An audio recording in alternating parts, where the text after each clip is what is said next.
2, 1. Welcome to the fish. No, you're not supposed to say one. You don't say one.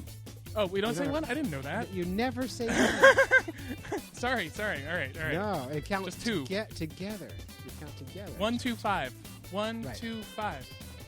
Forget it. Welcome to the Fish Nerds, the show that's always interesting, usually funny, and mostly true. I'm Clay, solo host of the Fish Nerds podcast, and today we're having a very special co-host because I'm not solo. How can you be a solo host if you have a co-host? Well, the trick is I lost Dave, and now I'm lost in life, and so I want to welcome the amazing James to the show. James, welcome to the podcast. Thank you. I'm very excited to be here. This is great. What I like so is Dave leaves and I have an opportunity to step in. That's great. You got a chance Thanks, for 1 week trial, and what I like is you've already wrecked the intro, and so what else could go wrong? I don't know. Let's find out. Let's find out. So it's going to be a different show, and we're going to be working through some growing pains as we try to find our new show voice. So we hope everyone stays with us. But in the meantime, we got the amazing James. And I think we should start by introducing who you are, James. James, who are you, and why are you on my show?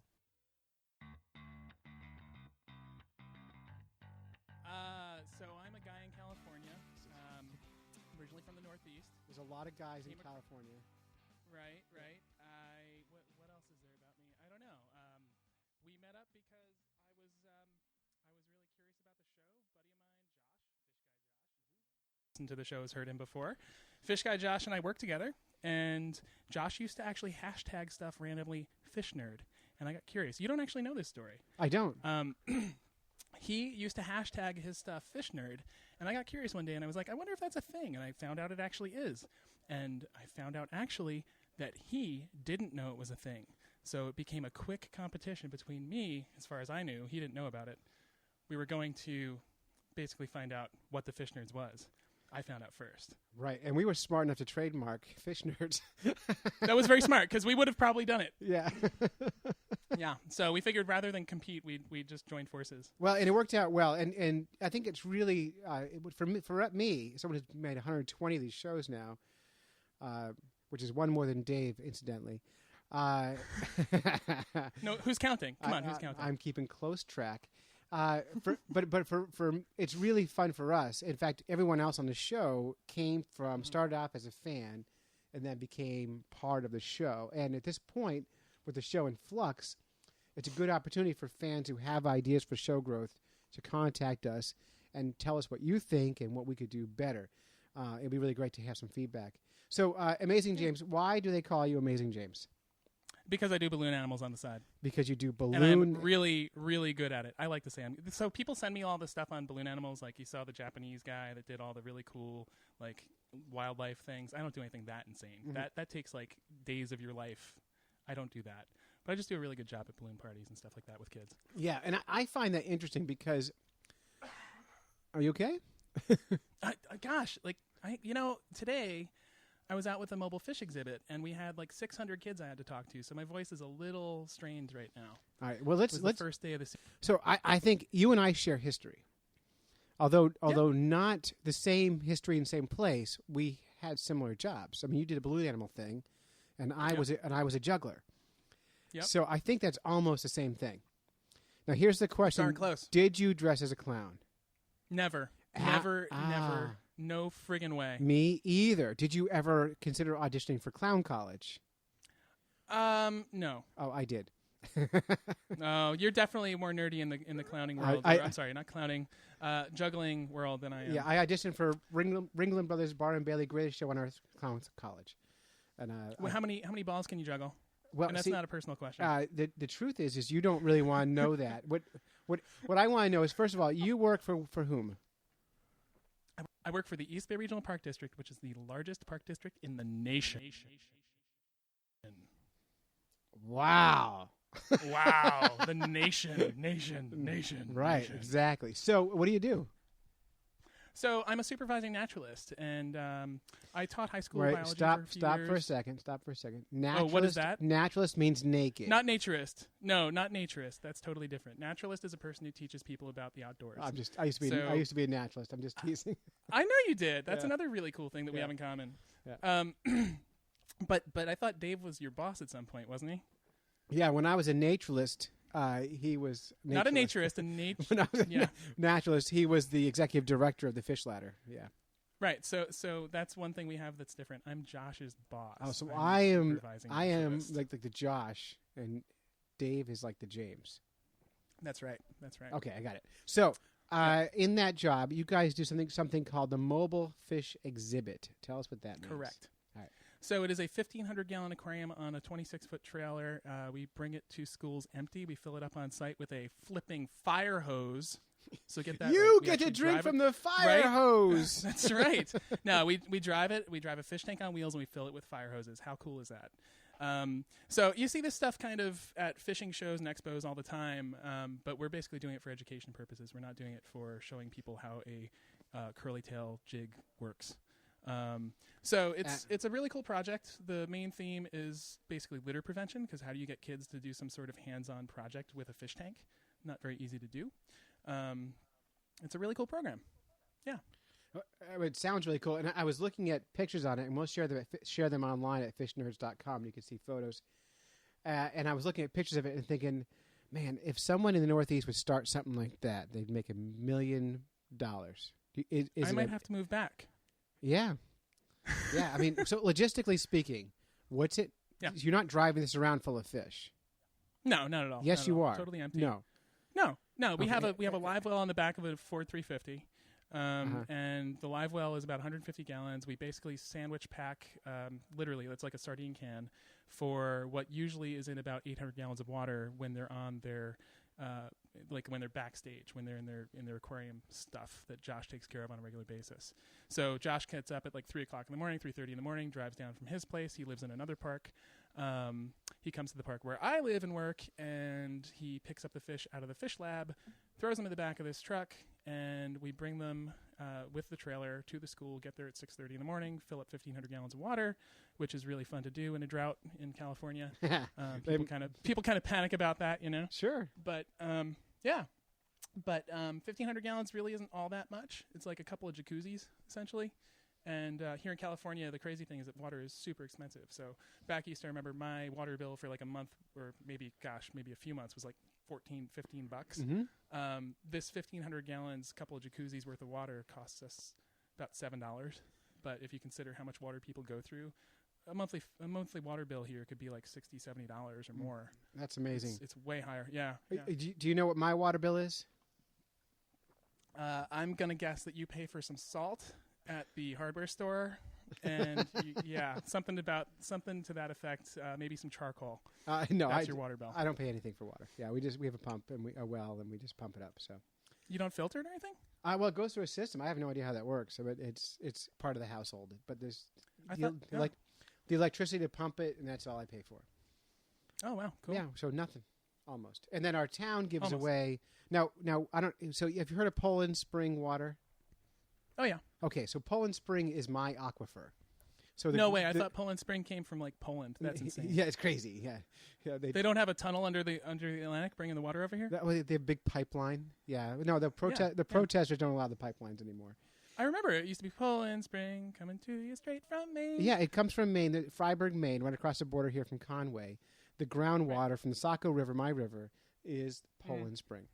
Look at that. So our water comes out. It's great. It's good water, and that's really cool. And it's free. The town gives it away for free too. You can drive through town. You can just pull up to a spigot and fill up your water gallons or whatever, and you get free water. I grew up on Long Island.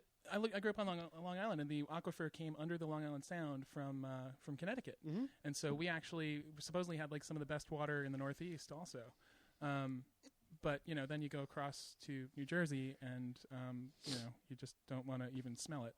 Yeah. So, sorry, New Jersey. I went to high school in New Jersey. I am New Jersey. Are you really? I am. I sure am. Wow. So you grew up there. I did grow up there. Yeah. That's where I get my rapier wit. Oh, that makes a lot of sense. It all makes sense. It doesn't make any sense at all. Totally. So you got a really cool gig out there, and they give you a place to live, or do you have to pay additional for that? We pay a very small amount for out here. So that small amount is actually still about 3 times my mortgage on my house back east that we still own. You still own a house back east? Well, we didn't want to give it up in case things out here didn't work out. We wanted to be able to go back. So if things have worked out there, okay. I like your style. Always plan for failure. That's right. That's my motto. Well, I basically expect failure, but Yeah. if it gets better than failure, then you're in good shape. Yeah, well, if you don't fail, you're not trying. So there it is. That's really cool. And James, we're going to hear a lot more from you throughout the next upcoming months. So we're going to rotate through different hosts and co-hosts and see if we can't figure this whole thing out. But today's show, the main topic, odd baits. Odd baits. And so I put this question on Facebook today. I asked the question, what are the craziest baits or the weirdest baits people have used? And we got tons of responses. And before I checked those out, and the reason I asked is we found an article on Wide Open Spaces about weird baits that you've never heard of or used. And so here's the question. What's your weirdest bait you've used? Me? Yeah. I actually put onto that my weirdest bait that I've ever used. Gosh, what did I put? Are you looking at it right now? Because I am trying to pull it up. I am pulling it up, and I think you have dried banana peels. Yeah, so that was actually from our banana challenge. That was a banana challenge. And by the way, I think we need to bring back the challenge as a regular feature here as a fan interaction piece. Yeah. Yeah, totally. I got it up here now. That's probably the weirdest thing I've done. But, if you saw the pictures, it was pretty cool because I made them look like sandworms, and they worked fine. They did. And the challenge, that was a few months ago, and the challenge was catch a fish on a banana peel because all the superstitious fishermen out there say you can't do it, and you did it. Right. And you won You won the challenge that month. So I caught a shark with a banana that month, too, by the way. That's pretty darn cool. There was squid on the line, too. Yeah. There was also the banana. Yeah, well, that's questionable. I know. We had a debate. I know. But we gave it to you anyway. So that you can go back up and hear that episode if you want to. All right, so let's see. Ryan Dubé, he caught bluefish on a Coors Light can. What? Yeah. It's flashy. I wonder if he cut a lure out of the can. Yeah. I'd imagine. John Murphy, Twizzler, Captain Sean Tibbetts beer can also. Now, Captain Sean is from MaineTunaFishing.com. He took me shark fishing and took the Fish Nerd shark fishing once, and it was insane. So, and you got so much mercury in your head from that mako that you ate for years. It all makes sense now. I was digging into the freezer. I still have one fillet of mako from 3 years ago now, 2 years ago. Wow. That's impressive. My kid loved it. All right. Rich Collins, who I went to guide school with, says Vinny, our friend Vinny, Vinny uses a cigarette as bait. And then Vinny said he did not. But he does use gummy worms. Phil Belcher Jr. says he has no idea. Let's see, Berkeley Stinkbait came up from Ken. David Perry from Wicked Fishes says he got a biggin on Lake Papanuo. Papano? What? I don't know, like Lake Papanu. Using a hook and bubble gum. He got a biggin. Wow. Yeah, Rich keeps talking. James Friend. Oh, Brian Taylor said a Lego. Oh, right. Yeah. I want to know what that's about, Brian. That's pretty impressive. He didn't say, so hopefully he'll elaborate. Anyway, if you want to participate in these kind of polls, spend time at the Fish Nerds Facebook podcast group, and you can participate in these conversations. The fun thing about this is kind of the community that gets built around all this. But it did come up using things like salamanders and frogs. How do you feel about that? I've never done it. Growing up on Long Island, we didn't really have many salamanders at all that I was aware of. Frogs and toads and stuff, they were all over the place, but I never used them. Yeah, I saw plenty of baits. I mean, you see the baits that are like huge, and you wonder, like, really, are you going to catch something on that giant thing that's the size of a softball? But apparently, it works. It totally works. Now, I love the idea of using frogs and salamanders for bait until I'm holding one in my hand. Yeah, like how do you put the hook through that just kind of freaks me out. Like, I'm cool with putting a worm on a hook. I'm cool with putting a chunk of something dead on a hook, or even like a killie or something like that through the lips. But like a frog is like a step too close to human. I think so because they're cute. I have a problem with it's because they're cute, right?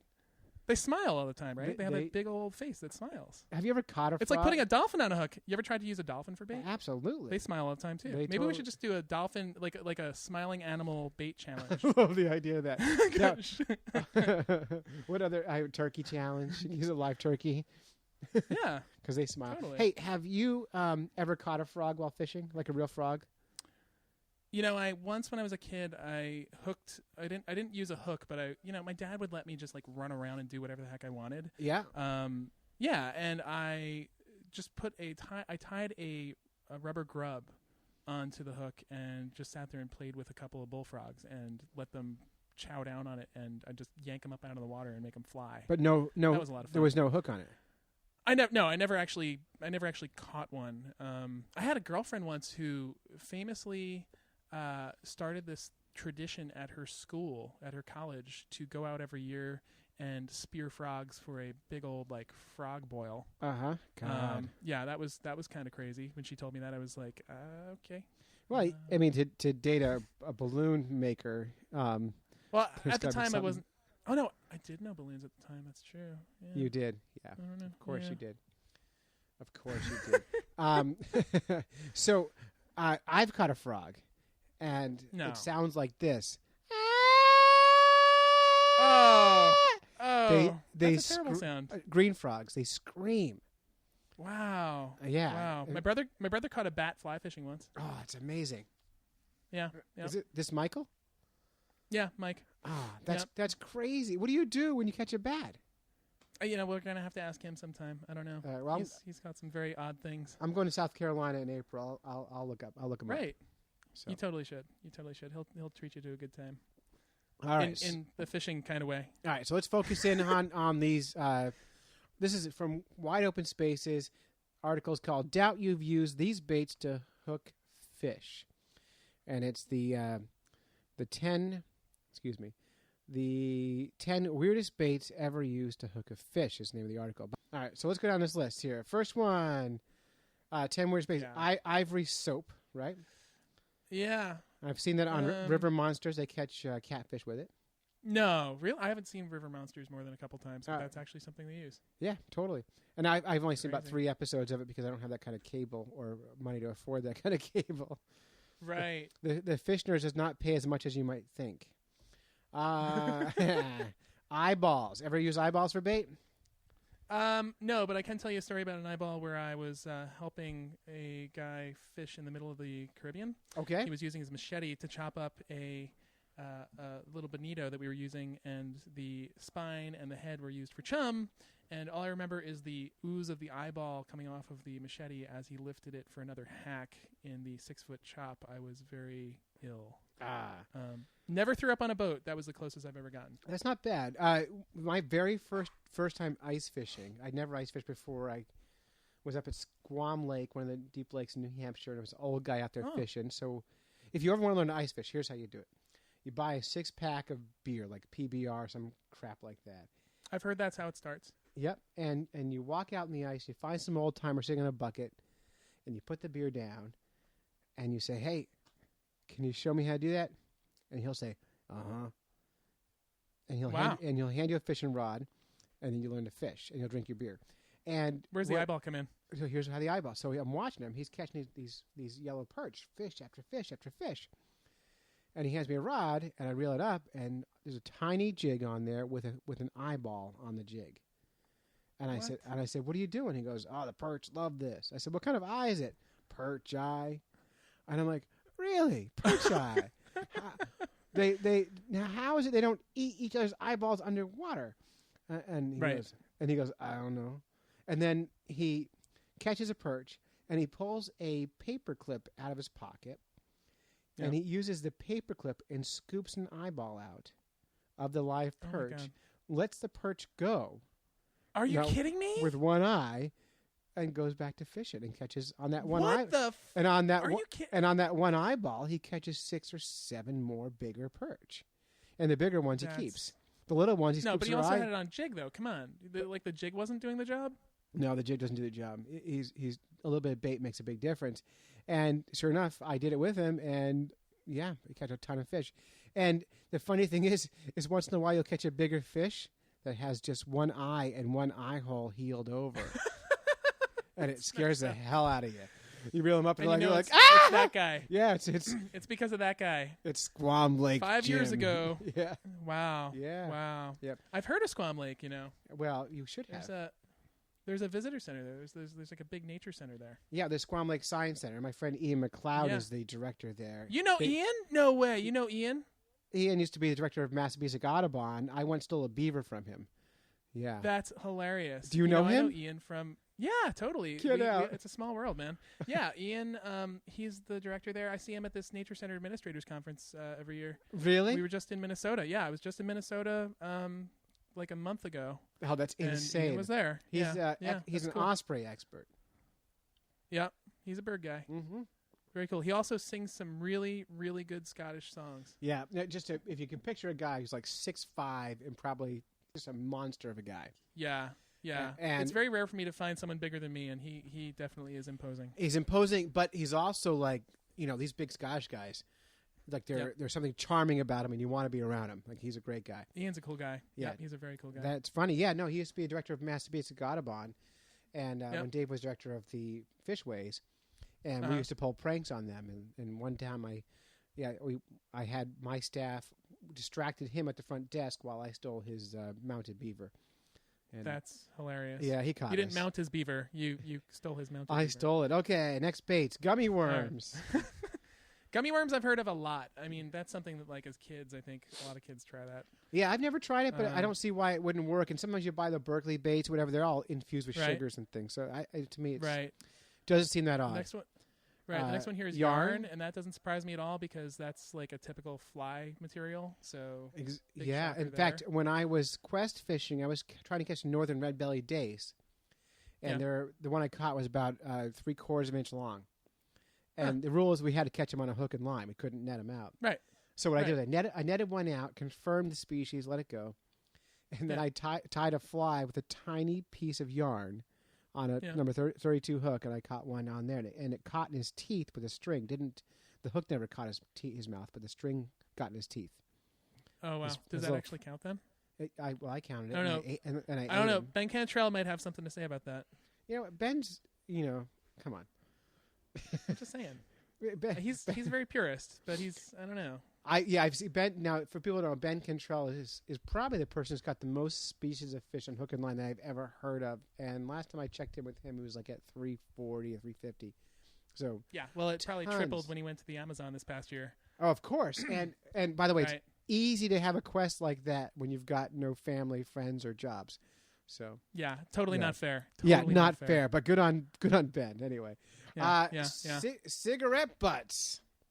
What? How? Yeah, I mean, okay, so part of the education program that we do is about litter and picking up things like this. Yeah. And we always talk about how animals like to eat trash and how it affects like the food chain essentially and brings in all these nasty chemicals into our bodies. And I'll tell you what, like, okay, now I actually have evidence here that I can say, yes, animals eat this because people use them for bait. That's messed up. Right. Now, the trick here with this article, and I know what they're doing here, they try to write these articles as fast as possible because they're not getting paid anything. The woman who wrote the article does not include like what kind of fish, no evidence that fish was caught. It just says someone claimed to have caught 100 fish in one afternoon. And until I see this, I don't believe it. And guess what? I don't really want to see it. Although Vinny, he may do it. All right. Canned corn, not that weird. No, not at all. In fact, very, very common bait. Mini marshmallows, too, same thing. Yeah, common trout bait, right? Lo mein noodles look like worms. Yeah, but not a common bait. Okay. I've never.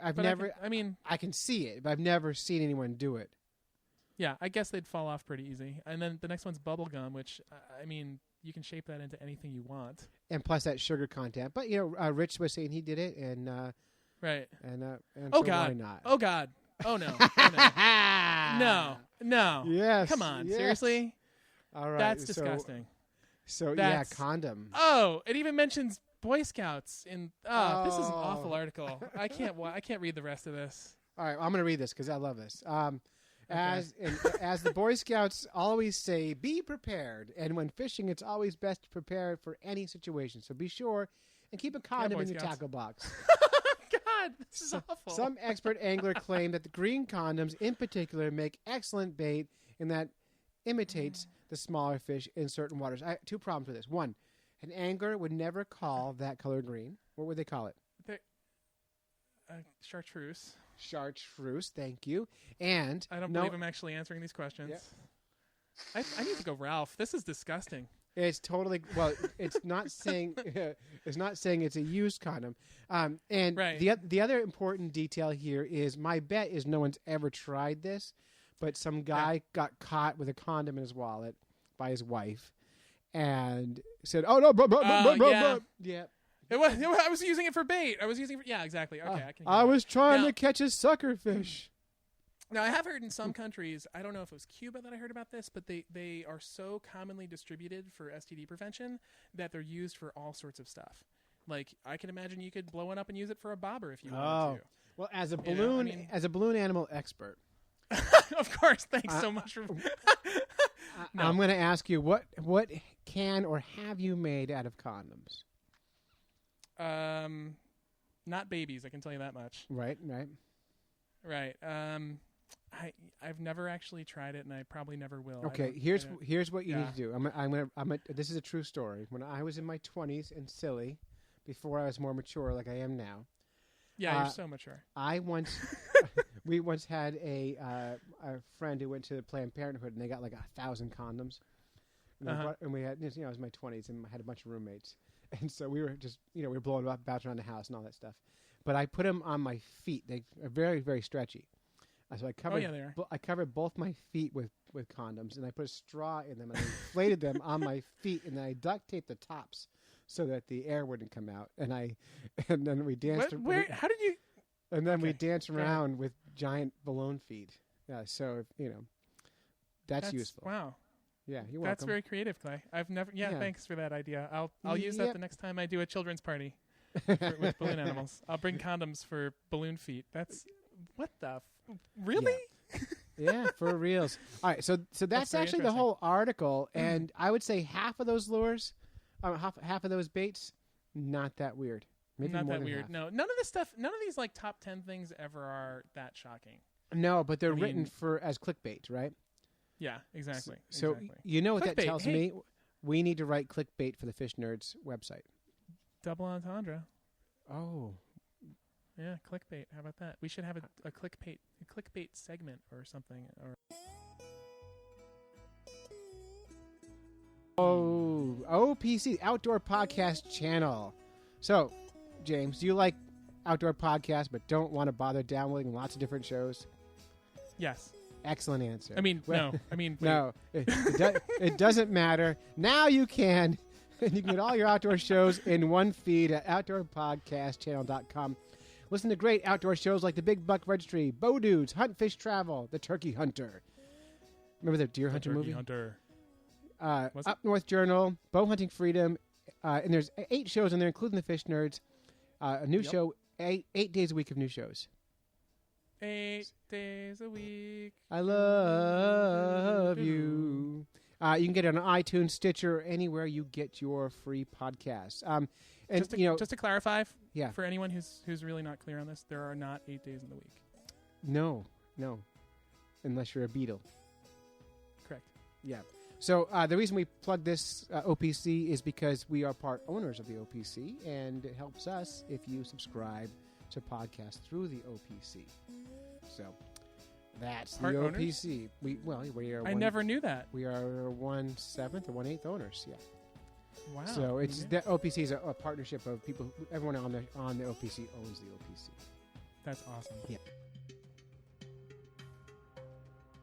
Fish in the news. I love fish in the news. And it's gonna be weird. I thought you were gonna say that. Read the news. Yeah. So. Right. Yeah, we got a couple of good stories here. Yeah, Atlas Obscura. All right. Let's see what we got. I gotta click this to open. Sorry. Yeah, this is okay. We will do some. Do some editing here. Yeah, I'll have to edit fish in the news. All right. Do you want me to read this, or you want to read it? I haven't read it yet, so if you know what. Wait. Oh. Why did it jump down to the end of the page? We never pre-read. What's these. going on? Oh, we don't? never. Okay. No, we run it Okay. live. Which one are we doing? Fish forensics. There's a whole bunch of stuff. Okay, I'll do it. Okay, do it. As soon as it comes up. How fish forensics oh wait, I gotta start that over because you were laughing. Slow down. About half pace. Okay. 5, 4, 3, 2. I can't let you laugh during that. No one ever counts down from 5. It's 3, 2. I'm sorry. Go. How about just 2? How fish forensics uncovered the long lost Alabama sturgeon. Yeehaw! I'm a sturgeon. Wow. It got uncovered. Okay, I have a feeling this is going to go in the direction of like those scary like sturgeon don't exist sort of articles, but okay, we'll see where it goes. All right, go ahead. Biologist Steve Ryder has spent 15 years searching for the long-lost Alabama sturgeon. Now, it's a funny thing. It's a funny thing, by the way, to start a story with long lost. Long lost. Like I would think you would start off by establishing what happened to a sturgeon, then describe it as being lost. I'm actually curious about the fish forensics part because I didn't know that you could be a forensic fish scientist. Well, we'll come back to that. Have you been to Alabama? It's one of the states I have not been to. Okay, yet. I would argue that if you're in Alabama, you are likely lost. Come on. You're already lost. Come on. There may be someone listening in Alabama, and you just totally turned them off. So Steve Ryder, this biologist, spent 15 years searching for the long-lost Alabama sturgeon. He's draped gill nets up and down the Alabama River. He's scoured historical records for promising sites and waited for hours dangling worms. If you know it's not there. Right. You're just dangling worms. Hours dangling worms. Just dangling worms for a sturgeon. I would be curious what else he caught. Because So the second largest ever seen, the only time he ever caught one, was in 2007. Tagged the big guy with an acoustic transmitter. Okay, but no friends ever surfaced. Oh, man. This past spring, the fish finally showed up again, but not as a splash in the river or a tug on the line. It appeared in the form of a small glowing band on a blob of gel. Okay. In a lab at the University of West Florida. He was elated, as was Dr. Alexis Jasonik. Jasonik? Jasonik? Jason. A molecular... Jason Ick. Yeah. Okay. All right. They had proven a fish's existence without even laying eyes on it. Oh, I've heard of stuff like this. What's the DNA? It's eDNA. Yes, they use eDNA. I'm pretty sure. I could be totally wrong, but they use eDNA to also prove whether or not a fish is in, let's say, for example, the Sierras. There are so they can sample. They can sample the water. And find the DNA in the water. We have done the story like this before. Not the same one. But did we? Yeah. Oh, I don't know. I knew about it through some stuff in the Sierras where they were trying to eliminate certain species of trout that were invasive in upper mountain lakes. So that's pretty cool. Okay, so they found out that this guy is still around. That's cool. That's really cool. So it says 100 years ago. Yeah, you could barely ride a boat through the Yellowhammer State. The Yellowhammer State, is that a thing? All right. Well, now I like it better. I never knew that. Wow. Why is it the Yellowhammer State? I'm gonna have to look that up. Without running into a sturgeon or two. Yeah, sturgeon are pretty darn cool critters, I gotta say. You know, I've never caught one. Me neither. I've heard stories of people catching them. Actually, some of my coworkers have caught them. We have a few on exhibit, and I think they're pretty real. They're really cool fish. A good buddy of mine worked with them for a while too on the East Coast. Well, my friend Carrie Z from Hunt Fish Travel podcast, she's out spearing them right now, and I have mixed feelings about that. Is she spearing the one in Alabama? No, that's somewhere out in like Minnesota, don't you know? And I have mixed feelings about it because it's a fish I've never seen before. It's a fish I love how it looks, and a fish that I don't think I could kill. She's in Minnesota? Yeah. It just hit me. I was just there. So how come I didn't get to go and spear some? I posted on the Facebook page, Clay. I posted that I was in Minnesota, and no one said anything. I didn't. First of all, I only learned today that she was doing that. Way up north. So I didn't know in advance that she was going to do it. I'm going to have her on the show in a couple of weeks here to discuss. Oh, good. Very cool. Yeah. Very cool. Well, why does she spear them? She literally spears them. My assumption is it's fun, and my hope is she's going to eat them. Wow. So I have I actually, people spearing fish is totally fun and cool and all that if you're going to eat the fish. It's when people spear them just for sport Yeah. that it becomes, for me, ethically problematic. Even if the fish is invasive, I just don't like it. Right. It's Yeah. hard. Yeah. Yep. So did they actually catch one is the question. Oh, they did. Here it is. Here's the photo. Yeah, I see Okay. it. So it says, like, of all the hooks and trout lines they ever set back in the 90s, they never caught a single sturgeon. And they just found one. It's a pretty small looking fish. It's young. So that means it looks like it's maybe a couple years old at most. Yeah. No, they're very slow growers, though, aren't they?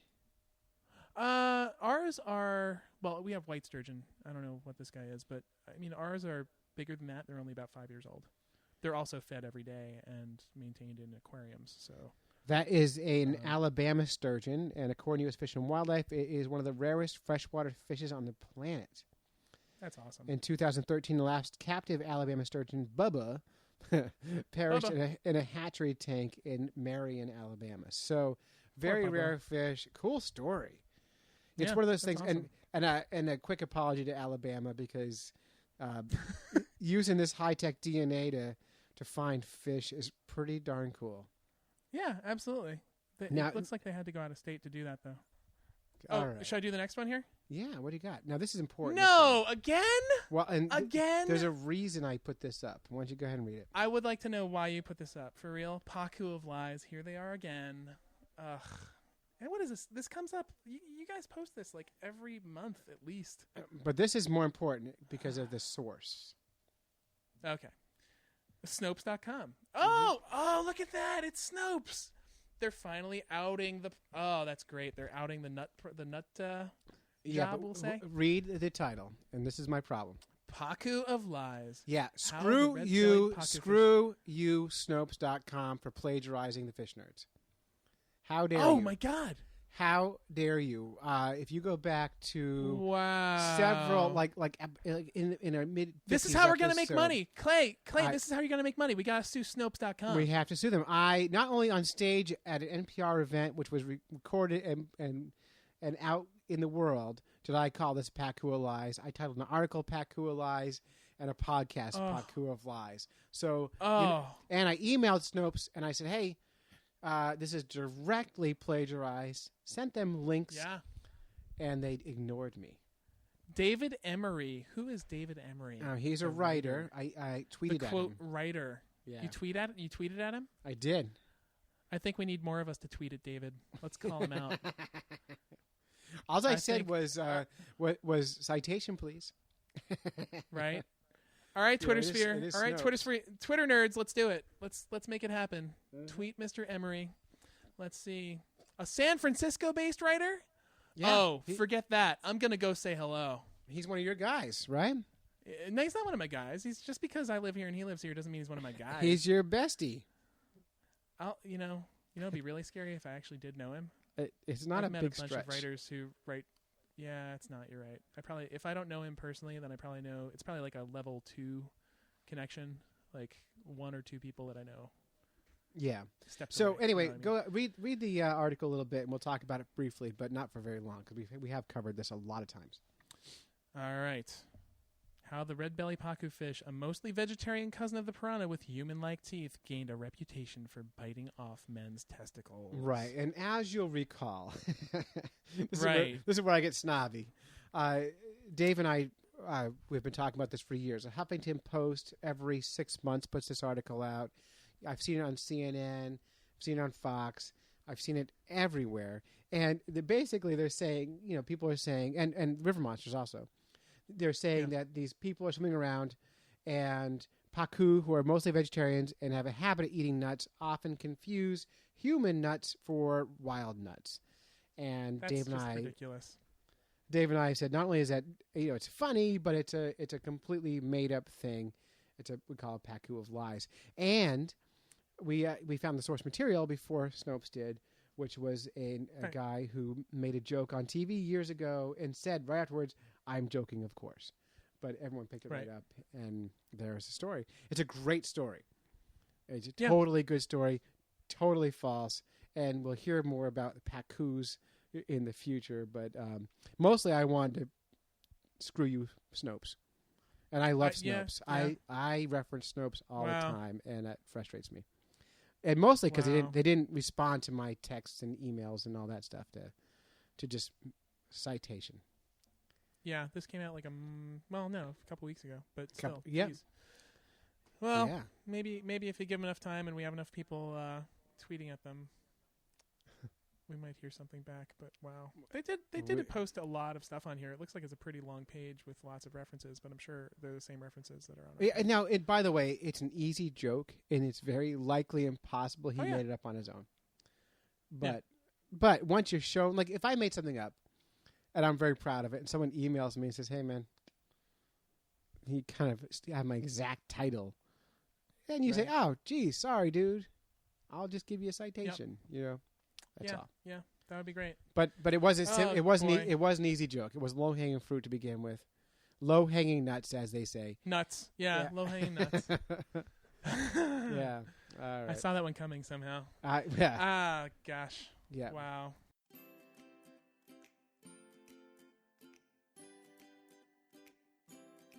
All right. This episode is brought to you by the fine folks over at fishnerds.com. If you would like to advertise with us, this space is for rent. So help keep some wind in our sails and contact Clay at fishnerds.com to advertise here. Ask us, or me, how you can have your company reach over 20,000 people every month. What are you going to say? I don't know. Oh, okay. When you said this space, you meant the space on the podcast. This podcast space, yes. This podcast space. So audio advertising goes here. Yes. Insert audio ad here. So Yes. yeah, you're so helpful. I try to make sure that we're very clear. I mean, you know.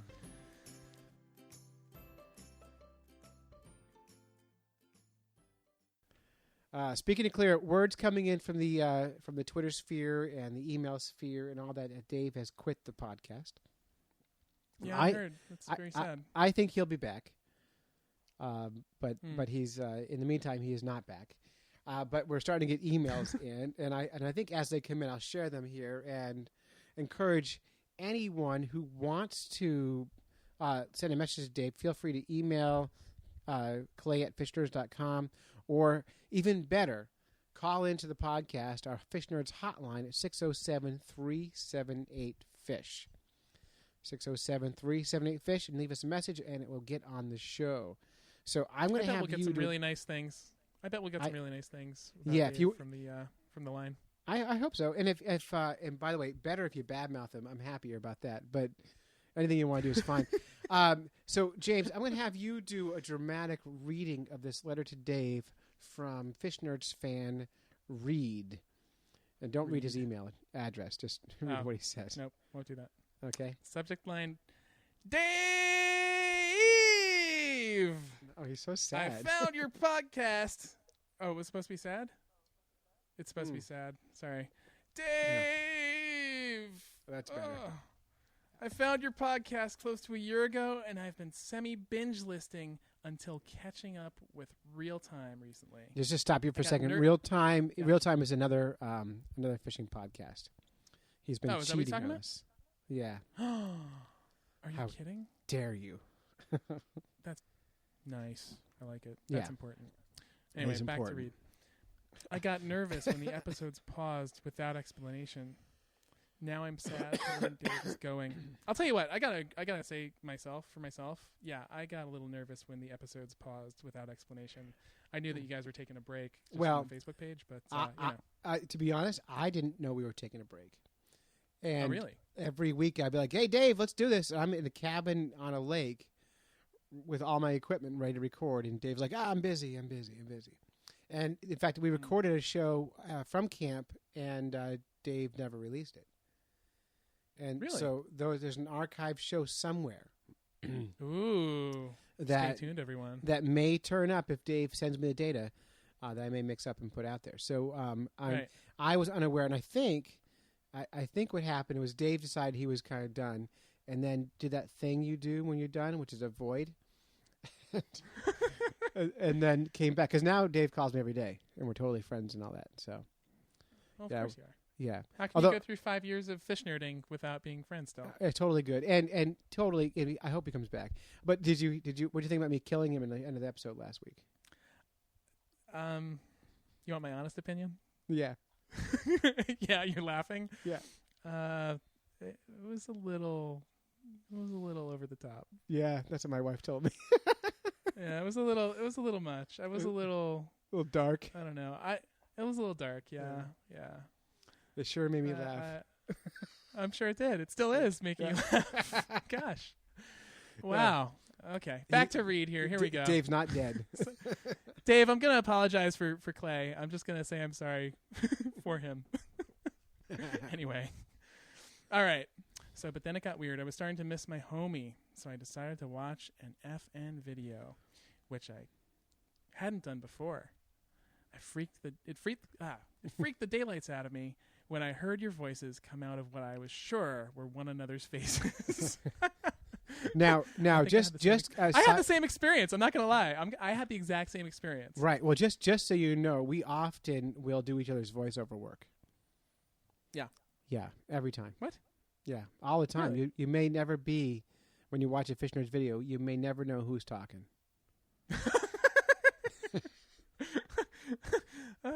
You're a funny guy. I know your faces well from the webpage, and every time I hear the podcast, your faces spring to mind.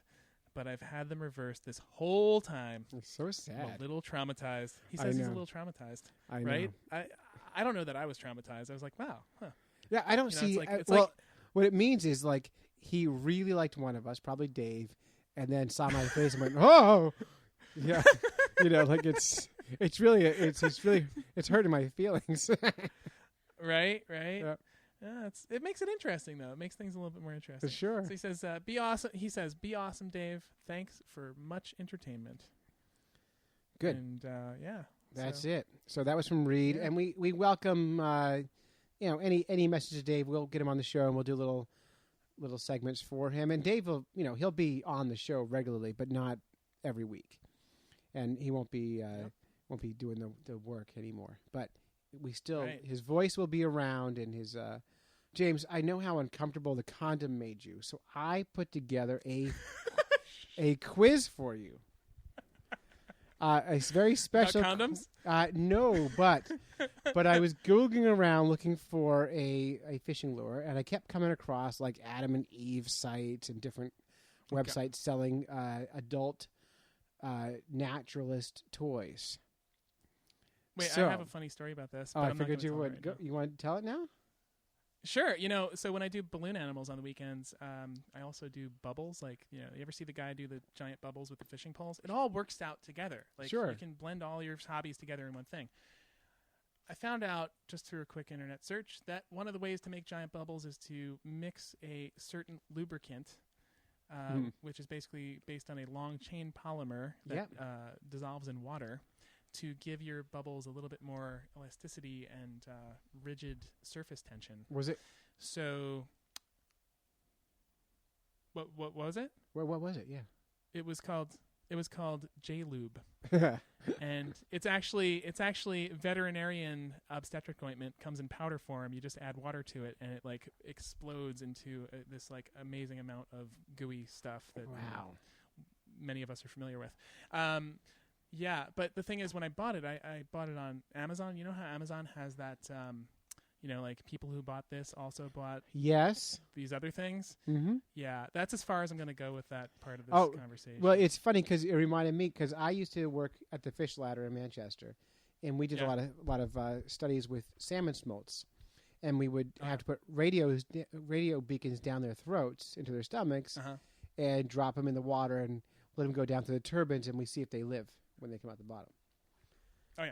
I won't tell you the outcome, but I will tell you that I had to go to CVS and buy a case of KY, which we used to lubricate the radios that we shoved down their throats. So, don't you wish you had J-Lube instead? It would have been so much easier. I know, but when I bought it, I walked to the counter. I'm like, we're having a party. Let's go. Exactly. Yeah. I'm sure the people there really got a kick out of that. There was a lot of laughs. And I'm like, no, it's for fishing. And that didn't help it.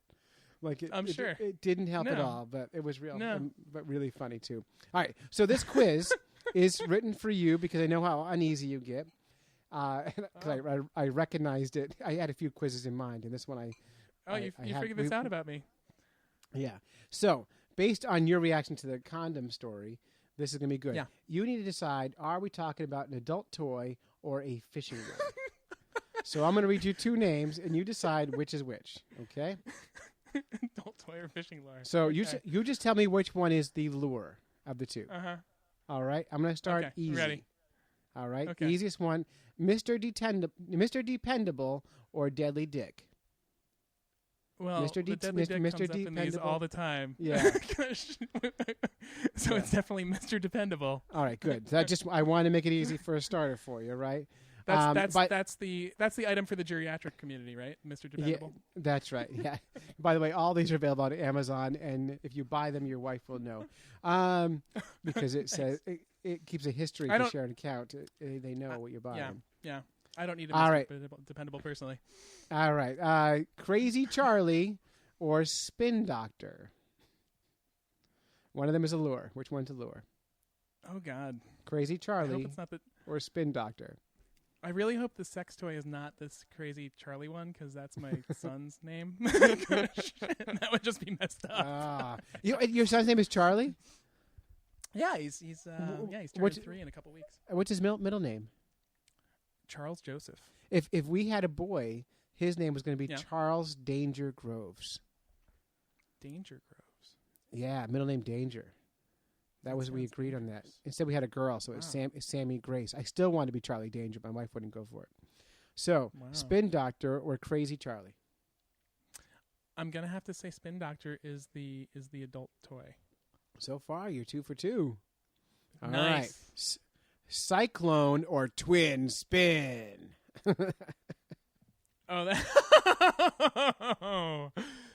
Cyclone would have to be. Is Cyclone the like the diamond jig looking thing that's just a twisted piece of metal that goes in circles? First, I'm going to say something else. I'm going to say never Google any of these at work. So I'm not getting. Which one is Cyclone or Twin Spin? Which one's the lure? Cyclone's the lure. Cyclone is not the lure. Oh, really? Yeah, Twin Spin. Twin Spin sounds way more adult toy-like. Yeah, it does. Maybe in your household, but in mine, it's definitely Cyclone. All right. Blue Fox or Blue Dolphin? Well, it's the Blue Dolphin is the sex toy for sure. Yeah. Blue Fox is a spinner. No question. Good. I'm glad you know that. Here's one's easy. Zara Spook or Silver Bullet? What was the first one called? Zara Spook or Silver Bullet? Well, of course, I know what the Silver Bullet is, so that's the sex toy. Not that I don't know for any particular reason. I just know that that's All no right, comment. and all right. Here we go. You thought you'd get me on these. Go ahead. All right, we have the last one is the hardest one. It's Big Boss or Black Magic. Ooh, they both sound awful. Or great. In my house, both of those are winners. Gosh, Big Boss or Black Magic? Sure. Is Black Magic the lure? Black Magic is a lure. Yep, and also Big Boss is a lure. And really? Big Boss is also a toy, and so is Black Magic, and they're both big, really, really big and scary. Which are really big and scary? The lures?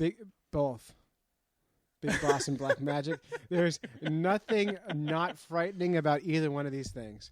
So feel free to Google it on your own time and send us your favorite. In fact, you can tweet these at The Amazing James. What's your Twitter account? No, really don't do that. Just open your own incognito window on your Chrome, and you'll be good to go. Yeah. read whatever you want. Learn whatever you want. Right. So don't tweet these at The Amazing James. What's your Twitter handle? I don't know. I don't remember, actually. I'm not even kidding. I don't even remember what it is. All right. I'll of course, link it up on our show notes.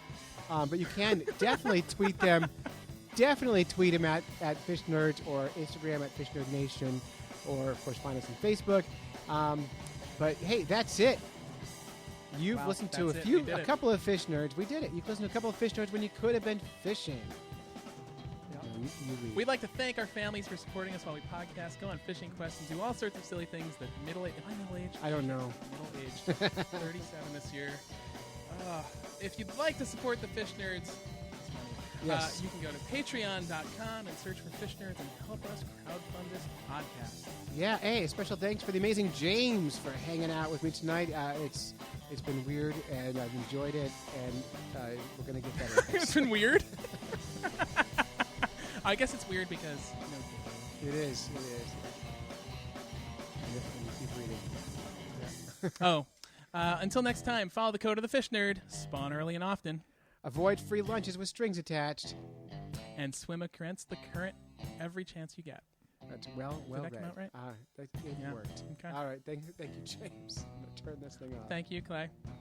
That was quite amusing.